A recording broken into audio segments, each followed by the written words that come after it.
Hey everyone, Roma Aquatics here, and today we're going to be installing my reverse osmosis deionization system for drinking and for shrimpies. Alright, let's get to it. So this is how it arrived. I just opened the boxes up. This is the 5-stage Water Saver Plus package. So this appears to be the DI unit with the TDS meter on it.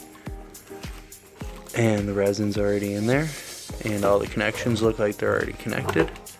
And I think that's all that's in that box. And this box has all the pipe supplies, membranes, test kit, tools, pipe splitter, everything we need. So basically what I'm going to do is I'm going to take this out of the box and lay it all out, and we'll get a better look at it as we're putting it together. Okay, so I got some of the stuff set up here. I don't have much room, but there's the bulk of the system. It has the pressure gauge on there because it's the Water Saver Plus system. And the DI unit has the TDS meter on there, as I already said, because it's the extra system. It comes with a faucet adapter. That's the screw on your faucet.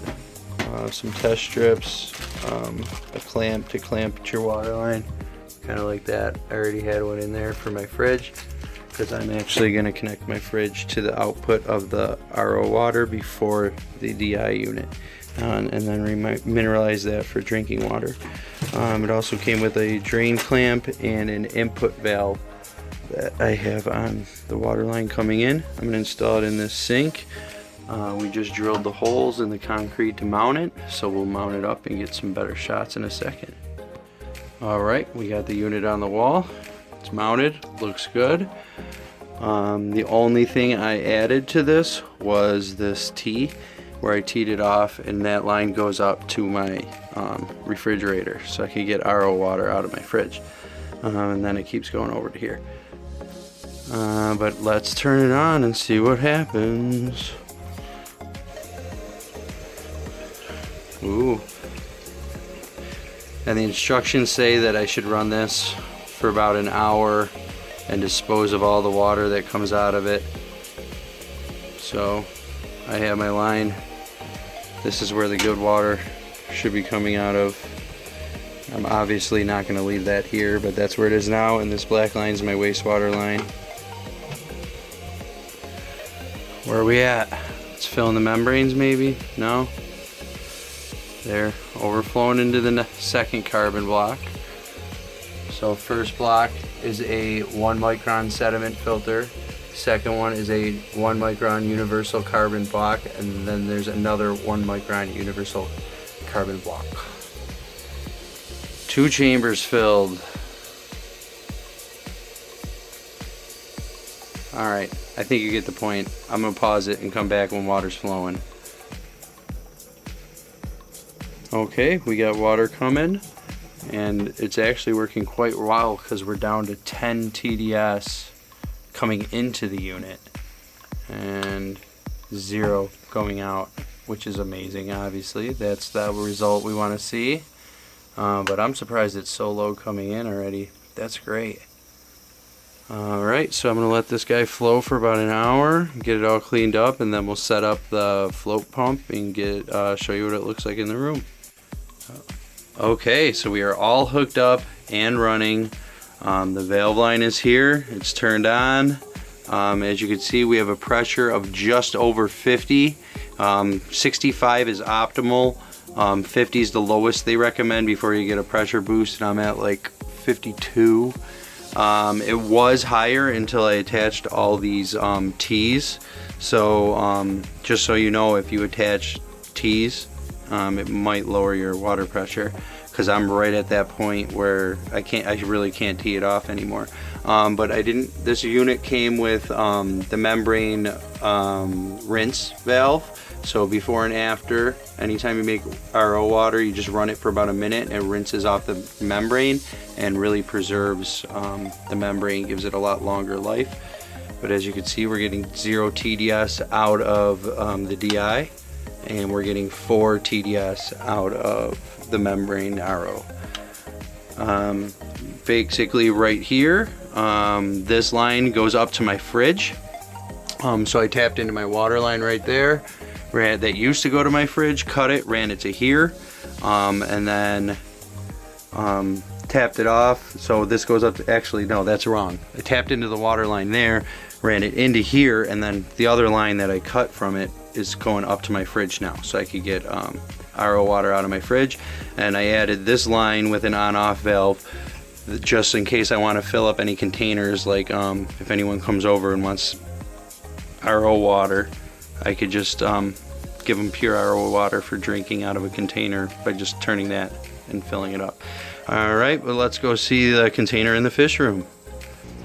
Okay, so we are in the fish, well, shrimp room, and it is filling. This is 175 gallons per day, the water saver unit, so it saves water. But I bought this garbage can and I just put the float valve on it, and then I bought 50 feet of this tubing from Home Depot just to run it all the way into my fish room, so that the bucket's in my fish room and maintains the same temperature as the tank, so I don't have to worry about temperature with this water. But once it gets to the top, the water will float up and turns the valve off. It stops filling. That's basically how it works. I'm gonna go test my water right out of the tap and see what the TDS is, and then we're going to test it in here. It should be 0, and then I'm going to test it out of my fridge, and it should be around 4, because again, that's only RO water, not RODI. And I bought trace mineral drops to remineralize the RO for drinking, and I'll show you them as well. I forgot to mention, I do have a lid on this as well, to keep it open or keep it covered so debris and dust and whatnot doesn't get into the water. And then I think that's pretty key. You don't want dust getting in your water because it's going to sit there for a little while, you know, unless you use it like crazy. But I wanted to go over the plan for this. So once this is full and I need water, I'm going to have a pump that pumps water from there up into I'm going to have a 10 gallon here, and I have another 10 gallon that I'm going to put here. And basically one's going to be for the Caridina shrimp, and the other one's going to be for the Neocaridinas. And this is going to, the Caridinas will just have the GH, the Neocaridinas will have the GHKH from salty shrimp. And they'll be pre-mixed, and then I'm going to set up a drip system. So gravity from the tanks up here will automatically drip water into the tanks they need, and then I'll have an overflow system that overflows the water out as it needs to. So that's the plan for this room. I also just installed 2 quads with its own line running out to its own breaker. So now the fish room has its own breaker, so I don't have to worry about it drawing a lot of power. It's got 40 amps coming down to it now. So that's awesome. Okay, so what I'm going to do here, I'm just going to measure water right out of the tap, see what the TDS is.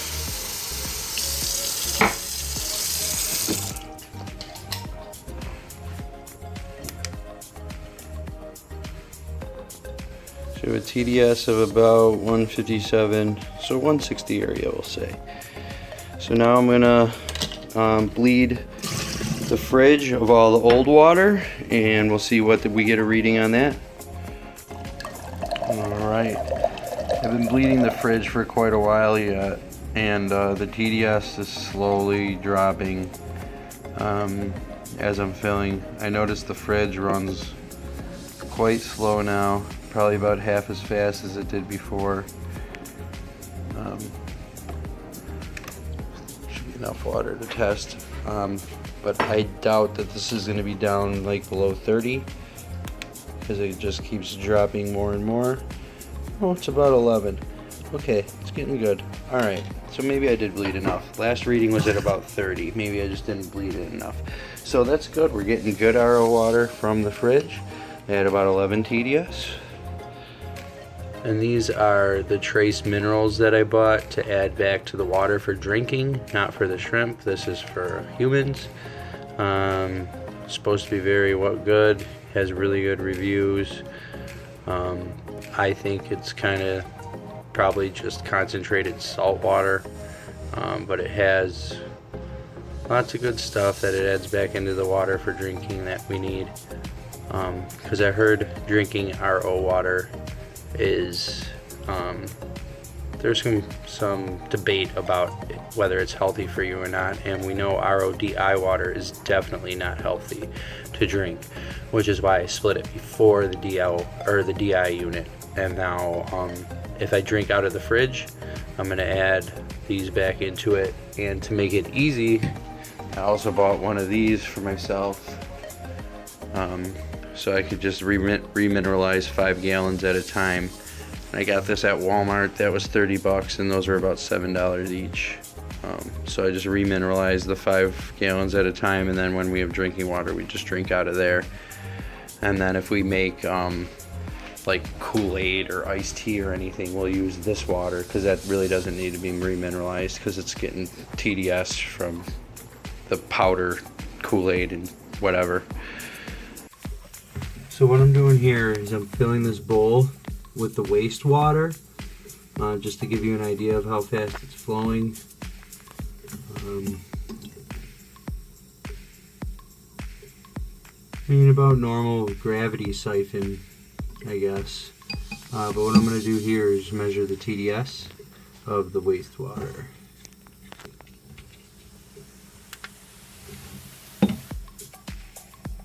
$160, which is actually surprising because that's very close to the TDS of my normal tap water. So we can test that out right now too. I'm going to dump that.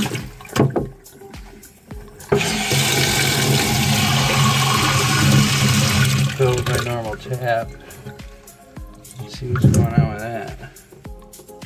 So my normal tap water is 153. So it actually, the wastewater only goes up by about 7 TDS. That's surprising. Okay, I thought I might as well get a shot of this too. Since I have this now, I thought I might as well, for Mother's Day, buy her a water dispenser, and I could just fill up the water. So I bought the base of it in 2 of these bottles, and that's why I put on this extra red hose with the tea, so I could easily fill up containers for people, like I said in the last clip. But right now this is filling and my garbage can is filling at the same time, so I'll show you how fast it's coming out over here. And again, this is before the DI unit, this is just the RO unit, and then what we're about to see is going to be the DI unit output with this on and filling. So this is what it looks like over here.